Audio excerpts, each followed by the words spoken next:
গ্রামের সকাল। সূর্য উঠছে, এক গরিব কৃষক কাঁধে কোদাল নিয়ে মাঠে যাচ্ছে। একটা ছোট গ্রামে থাকত এক গরিব কৃষক। ঘরে খাবার পর্যন্ত থাকত না, তবু মন ছিল পরিশ্রমী। কলা গাছ রোপণ।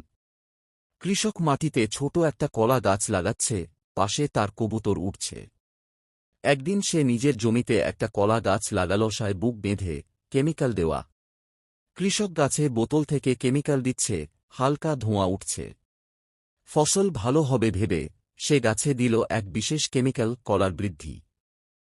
গাছ দ্রুত বড় হচ্ছে, তাতে অনেক কলা ফল। অল্প দিনেই গাছটা যেন জাদুতে ভরে উঠল, ফল ধরল আগের চেয়ে 10 গুণ বেশি। বাজারে বিক্রি। বাজারে কৃষক হাসিমুখে কলা বিক্রি করছে, লোকজন ভিড় করছে। সেই কলা বাজারে বিক্রি করে কৃষক একেবারে ধনী হয়ে গেল। শেষ দৃশ্য। কৃষক তার পুরনো কবুতরটাকে খাবার খাওয়াচ্ছে, পাশে সোনালি কলা গাছ। পরিশ্রম আর একটু জ্ঞান বদলে দিল তার সারা জীবন।